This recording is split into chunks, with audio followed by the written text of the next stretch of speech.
Hello, it's class. Welcomes you all in online class of other senior secondary school. So आज हम हमारे जो book है honey dew की रीडर बुक उसके चैप्टर की रीडिंग करने जा रहे हैं। एंड बच्चे इसके हमारे टोटल 10 चैप्टर्स हैं, जिनमें से आपके जो 9th और 10th चैप्टर हैं प्लस 4th चैप्टर कट चुके हैं। ओके, सो बेसिकली आपके 3 चैप्टर्स कट चुके हैं और ये हमारा लास्ट चैप्टर है 8th चैप्टर जिसकी हम रीडिंग कर रहे हैं। उसके बाद हमारी जो हनी ड्यू की बुक है वो कंप्लीट हो जाएगी। ओके, सो ये हमारा लास्ट चैप्टर है, हनी ड्यू की बुक का लास्ट चैप्टर है, last but not least. Okay, so let's start a short monsoon diary. सो इस चैप्टर के नेम से आपको इस चैप्टर का नेम क्या है? Short monsoon diary. What is diary? Diary होती क्या है? काइंड ऑफ जहाँ पर हम अपना कुछ पर्सनल रिकॉर्ड है वो रखते हैं, इकट्ठा करके रखते हैं ना, जो हमारे एक्सपीरियंसेस हैं वो रखते हैं हम लोग उस डायरी में। सो यहाँ पर हम लोग एक डायरी के बारे में पढ़ेंगे, ठीक है। और इस चैप्टर के जो ऑथर हैं उनका नाम है रस्किन बॉन्ड। तो रस्किन, अभी मैं आपको नॉलेज के लिए बता दूं कि हमारे इंग्लिश में जो कि एक डायरी है, डायरी सबसे जो फेमस डायरी है वो अ गर्ल है एनी फ्रैंक, ठीक है। उसकी डायरी है वो one of the most famous published diary है, जिसके बारे में लोग पढ़ना, जिसके बारे में आप लोग 10th क्लास में भी रीड करेंगे।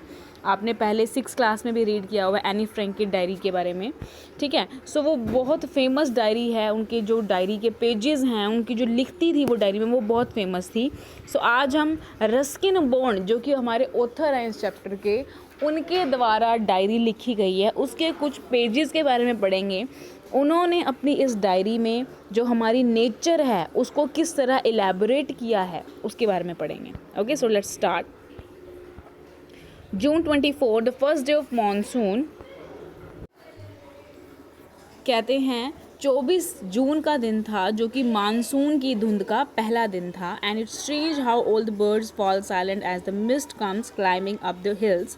कहते हैं, और ये बहुत ज़्यादा विचित्र चीज़ है कि जैसे क्या है कि जो बर्ड्स हैं वो बिल्कुल क्या हो गए हैं, शांत हो गए हैं, क्योंकि वहाँ पर बहुत ज़्यादा कोहरा पड़ने लग गया है। Perhaps that's what makes the mist so melancholy. शायद यही कारण है कि धुंध इतनी क्या है, मेल अल्कोहल का मतलब क्या होता है कि बहुत ज़्यादा उदासीन है। Not only does it conceal the hills, it blankets them in a silence too. कहते हैं ये इतना ही नहीं, यह न केवल पहाड़ों को ढक लेती है बल्कि उन खामोशियों पर भी क्या कर देती है। चद्दर, ब्लैंकेट का मतलब क्या होता है, चद्दर से ढक देती है। ओनली इन आवर एगो the trees were ringing with the bird song. कहते हैं कुछ ही घंटे पहले जो वृक्ष हैं वो चहचहा रहे थे बर्ड्स के गानों से। And now the forest is deathly still as though it were midnight. कहते हैं लेकिन अब जो जंगल हैं वो ऐसे, वहाँ जंगलों में ऐसा सन्नाटा छाया हुआ है कि जैसे कि क्या पड़ रही है, आधी रात हो गई है। Through the mist Bijju is calling to his sister, I can hear him running about the hill side but I can not see him. कहते हैं वहाँ मैंने देखा कि धुंध के बीच में बिज्जू अपनी बहन को बुला रहा है और मैं उसे पहाड़ी के ऊपर भागते हुए सुन सकता हूँ, but I can not see him. लेकिन इतनी धुंध पड़ी हुई है, मैं उसे देख बिल्कुल भी नहीं पा रहा। June 25, some genuine early monsoon rain, warm and humid and not that cold high altitude stuff we have been having all year। कहते हैं वास्तविक रूप से कुछ शुरुआती मानसून वर्षा, गर्मी और उमस से, उमस का मतलब क्या होता है, जब ऐसी फ्रस्ट्रेशन सी होती है गर्मी की वजह से भरी होती है, और उतनी ठंड नहीं होती जितनी कि सारा साल यह ऊंचे स्थानों पर होती है। The plant seems to know it too and the first cobra lily rears its head from the ferns as I walk up the bank and the post office. वो क्या कह रहा है कि जब मैं बैंक में जाता हूँ और डाकघर में जाता हूँ, पोस्ट ऑफिस मतलब डाकघर में जाता हूँ, तब मैं कोबरा लिली को महीन पत्तों में से सिर उठाए हुए मतलब कि वहाँ कोबरा और लिली के पत्ते क्या होते हैं, खिले हुए होते हैं, उठे हुए होते हैं। The mist afford a certain privacy. Mist का मतलब क्या होता है, जो धुंध होती है, ठीक है। तो कहता है धुंध एक निश्चित रूप से क्या होता है, मतलब कि बहुत ज़्यादा धुंध की वजह सब कुछ क्या हुआ होता है, ढका हुआ होता है। School boy asked me to describe the hill station and valley in one sentence and all I could say a paradise that might have been. तो एक स्कूल जाते हुए बच्चे ने मुझसे कहा कि मुझे एक वाक्य में पहाड़ी स्थल और घाटी की परिभाषा दो। तो मैंने उससे, तो कवि ने उससे सिर्फ क्या कहा कि यदि हो सकता तो क्या ये एक स्वर्ग है। पैराडाइज का मतलब क्या होता है, स्वर्ग। June 27, the rains have here lauded the arrival of some seasonal visitors, a leopard and several thousand lychees। तो जून 27 की बात है, वर्षा के कुछ मौसमी मेहमानों, मतलब कि वर्षा में निकलते हैं ऐसे, जैसे कि तेंदुआ है, कई हज़ार जोकों के आगमन की घोषणा कर दी है। Yesterday afternoon, the leopard lifted a dog from near the servants' quarter below the school। कहते हैं कल दोपहर के समय में मैंने देखा कि तेंदुए ने स्कूल के कुछ नीचे बने नौकरों के कमरों से एक कुत्ता उठा लिया, यानी कि खाने के लिए उठा लिया है। In the evening it attacked one of the Biju's cow but fled at the approach of the Biju's mother who came screaming imprecation। screaming का मतलब होता है शाउट करना, चिल्लाना, ठीक है। और इम्प्रिकेशन का मतलब होता है गालियाँ देना, अब्यूज़ करना। तो कहते हैं जब उसने देखा कि शाम को उसने बिज्जू की एक गाय पर आक्रमण कर दिया। किसने आक्रमण किया है, लेपर्ड ने आक्रमण किया, तेंदुए ने आक्रमण किया है।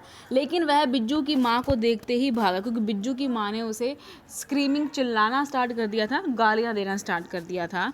As for the leeches I shall soon get used to a little blood letting every day। Blood letting का मतलब क्या होता है, खून चूसना, ठीक है। तो रही जोकों की बात, मैं शीघ्र ही प्रतिदिन कुछ खून चुसवाने की आदी हो जाऊंगा। दूसरे नाम अदर न्यू अराइवल, कहते हैं उसके बाद the scarlet minivets fluttering silent among the leaves like brilliant jewels. अभी यहाँ पर आप लोग कहोगे कि मैम हमें कुछ एक फ्यू वर्ड्स हैं जो समझ नहीं, तो बेटा इस जो चैप्टर में बेसिकली जो पोइट है वो किसकी बात कर रहा है, नेचर की बात कर रहा है। नेचर में जितनी भी चीज़ें हैं, मॉनसून के समय पे जो जो चीज़ें उसने नोट की हैं, अपनी डायरी में लिखी हैं, उसके बारे में बता रहा है। दूसरे नव आगंतुक हैं कोयल जैसे लाल पक्षी, वृक्षों की पत्तियों के बीच में फुदकते हुए हीरो जैसे लगते हैं। ज्वेल्स का मतलब क्या होता है, हीरो की तरह। No matter how leafy the trees these brightly coloured birds can not conceal themselves although by remaining absolutely silent they sometime contrive to go unnoticed. कहते हैं कभी कभी ऐसा होता है कि जो वृक्ष हैं वो बहुत घना क्यों, जितना भी घना क्यों ना हो, लेकिन जो चमकीले रंग के पक्षी अपने आप को छुपा नहीं सकते। मतलब कि जितना भी वृक्ष